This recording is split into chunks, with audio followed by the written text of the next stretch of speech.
Première épître de Paul aux Corinthiens, chapitre 15.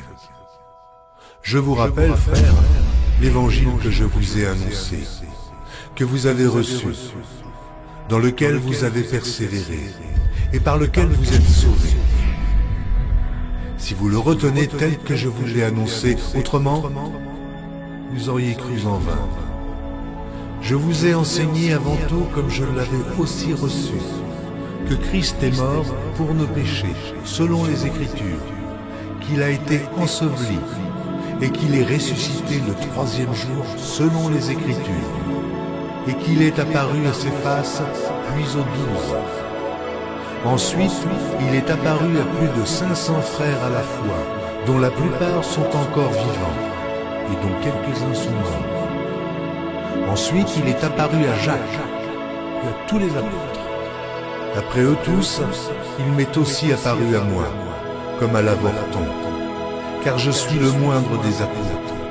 Je ne suis pas digne d'être appelé apôtre, parce que j'ai persécuté l'Église de Dieu. Par la grâce de Dieu, je suis ce que je suis, et sa grâce envers moi n'a pas été vaine, loin de là. J'ai travaillé plus que tous, non pas moi toutefois, mais la grâce de Dieu qui est avec moi. Ainsi donc, que ce soit moi, que ce soit eux, voilà ce que nous prêchons, et c'est ce que vous avez cru. Or, si l'on prêche que Christ est ressuscité des morts, comment quelques-uns parmi vous disent-ils qu'il n'y a point de résurrection des morts? S'il n'y a point de résurrection des morts, Christ non plus n'est pas ressuscité. Et si Christ n'est pas ressuscité, notre prédication est donc vaine, et votre foi aussi est vaine.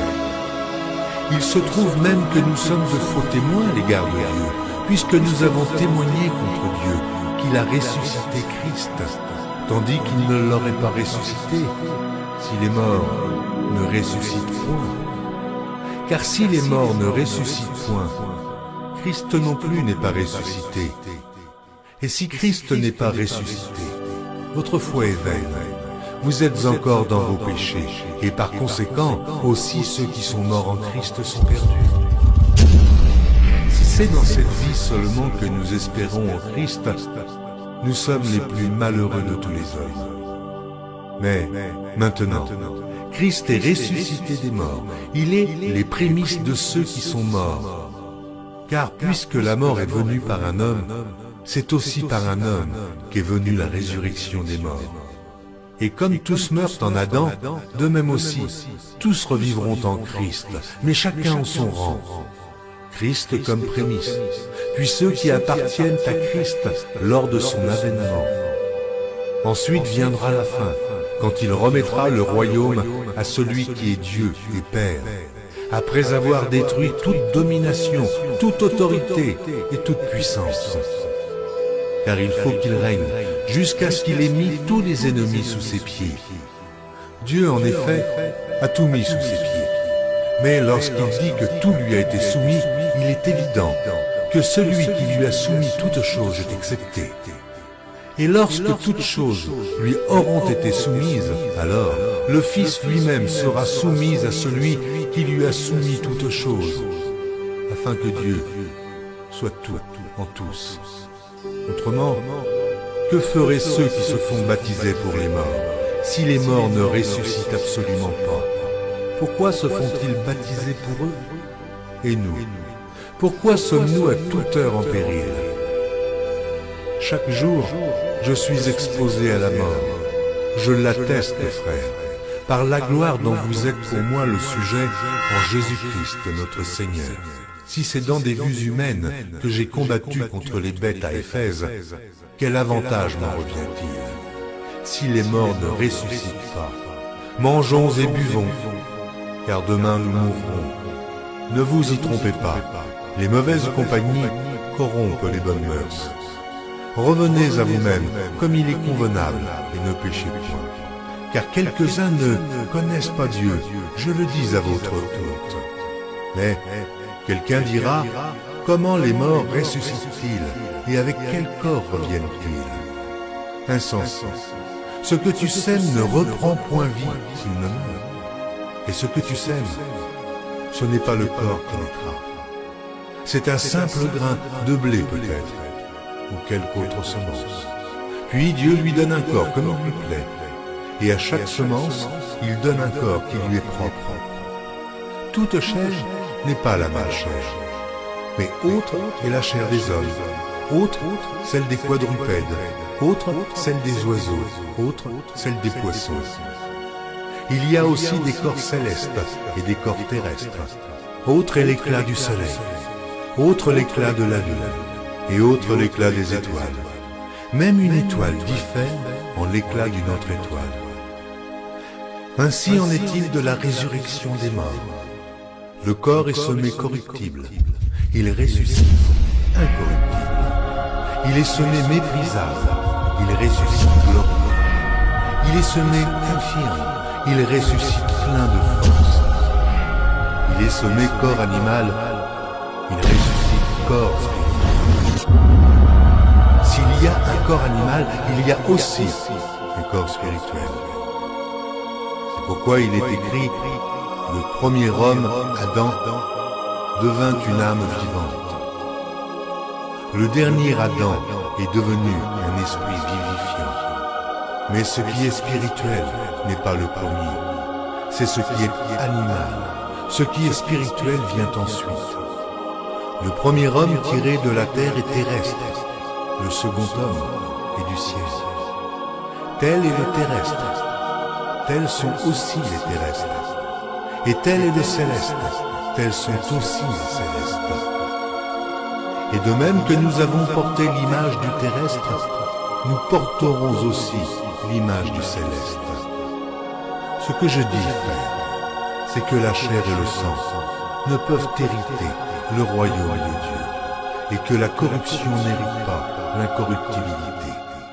Voici, je vous dis un mystère.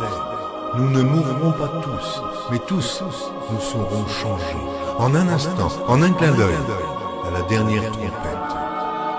La trompette sonnera, et les morts ressusciteront incorruptibles, et nous serons changés.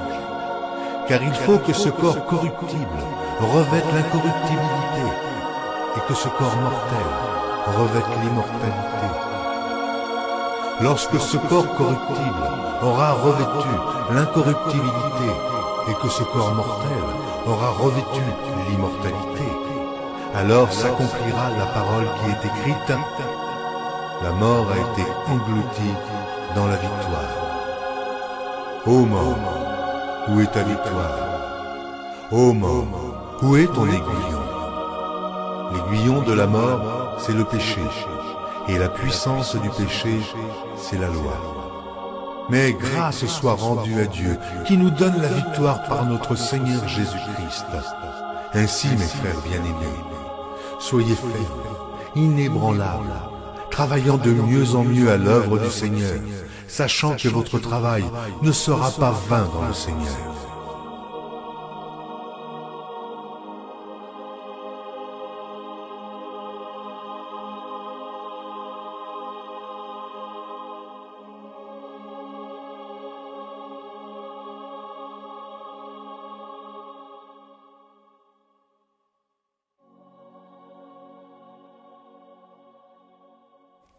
Tout le monde, aujourd'hui, t'a appelé roi. Il pense que tu es le Messie. Qui suis-je selon vous, dites-moi? Tu es le Fils de Dieu. Et s'il n'était pas le Messie, nous risquons tous notre vie. Pourquoi? Il nous a montré son pouvoir. Nous devons avoir confiance en lui. N'ayez pas peur, mes amis. Vous devez avoir foi en Dieu.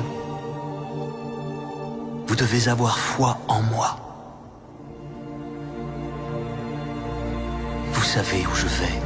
Vous en connaissez le chemin. Nous ne savons pas où tu vas. Comment en connaître le chemin? Je suis le chemin. La vérité. Je suis la vie. Je suis l'alpha et l'oméga. Le premier et le dernier.